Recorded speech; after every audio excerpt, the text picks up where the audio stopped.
Tuhan adalah gembalaku, takkan kekurangan aku.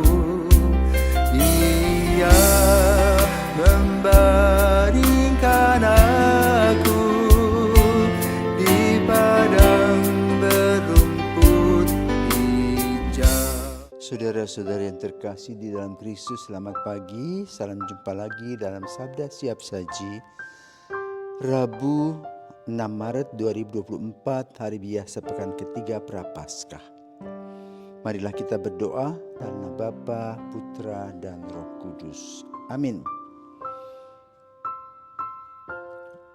Allah Bapa Maha Mulia, Putramu datang bukan untuk meniadakan hukum Taurat, melainkan untuk menggenapinya.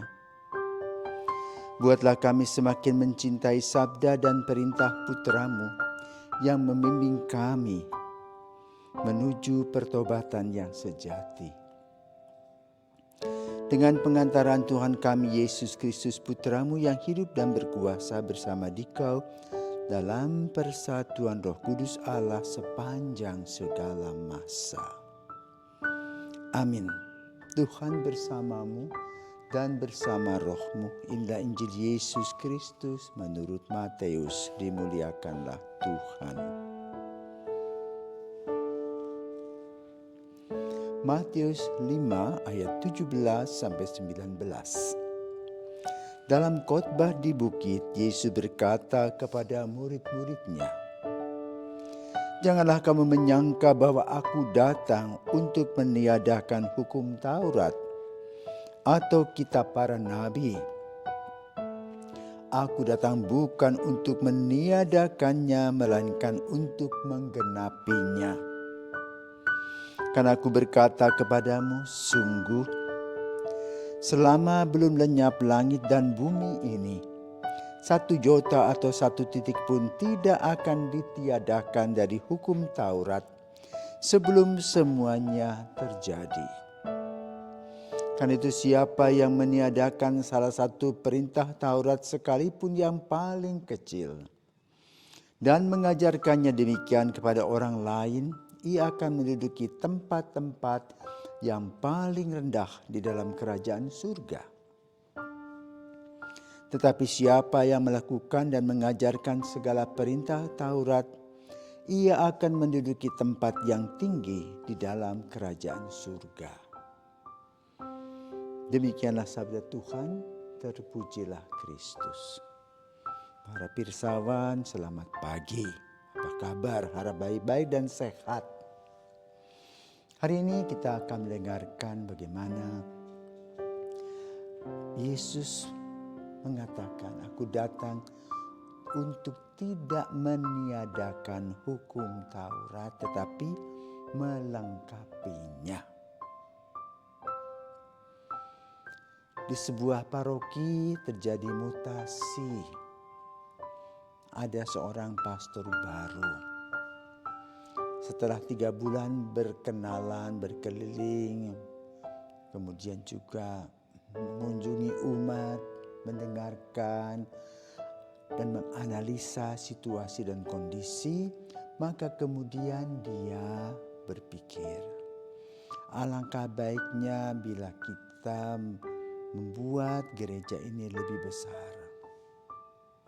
Kenapa? Umat yang begitu datang berjubel-jubel dan kita harus pakai tenda.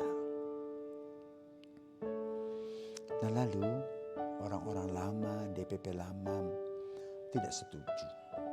Kenapa? Karena jelek-jelek mereka katakan, kami yang membangun. Biarlah kami punya kenang-kenangan atau alias monumen kami, jangan dibongkar. Tetapi sekarang keperluan dan kepentingan umat lebih utama daripada kepentingan kelompok ini. Maka kemudian pastor menyampaikannya kepada uskup dan uskup menyetujui akan terjadi pembongkaran gereja dan di gereja akan dibuat lebih besar.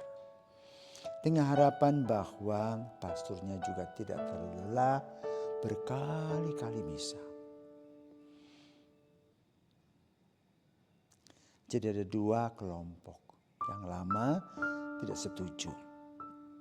Tapi yang baru, umat yang baru datang, betul pastor. Itu solusi yang baik. Maka lalu kemudian diadakanlah pembongkaran, penggalian dana, dan ajaib gereja itu cepat dibangun. Dengan 2 lantai di dalam. Sehingga umat bisa bertambah separuh dari yang biasa.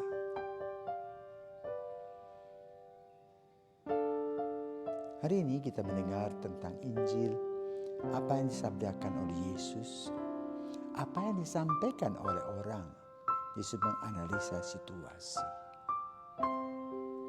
Ada yang menggerutu tentang hukum-hukum Musa yang boleh katakan sudah menjadi bagian dari hidup orang-orang Yahudi.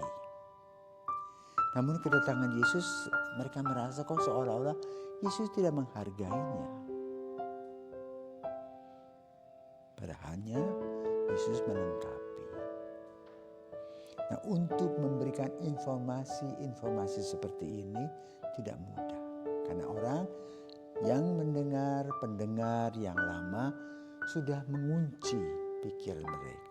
Pokoknya itu yang terbaik. Tidak ada lagi solusi atau perkembangan. Maka Yesus menyampaikannya dalam khotbah di bukit bahwa dia datang bukan untuk meniadakan hukum Taurat, tetapi untuk melengkapinya. Dan terutama melengkapinya dengan apa? Musa membuat 10 perintah Allah. Yesus mengubahnya menjadi hukum cinta kasih yang berbentuk salib vertikal dan horizontal. Secara vertikal hubungan manusia dengan Allah, Allah manusia, dan secara horizontal hubungan manusia dengan manusia sebagai pengejawantahan cinta Allah kepada manusia dan manusia kepada Tuhan. Yang kedua, bahwa Yesus betul menjalani salib itu sendiri melalui pelayanan dan pengorbanan. Inilah yang lebih utama daripada apa yang ditulis, tetapi bagaimana sikap Yesus melayani, memberikan diri total untuk menjadi Goel atau Sang Penebus. Maka kita bersyukur kepada Tuhan Yesus yang telah menjadi juru selamat kita, dan kita diubah, kita disempurnakan, kita akan juga dibangkitkan bersama dengan Dia. Maka kalau kita mendengar peraturan atau pernyataan baru, pikir baik-baik, cari waktu untuk diserman, mengolahnya dulu, jangan asbun, sehingga menghasilkan konflik-konflik. Bagi orang yang bijaksana, hati yang lembut, mulut yang selalu senyum, dan pikiran yang selalu bersih akan menyinari langkah-langkah kehidupannya.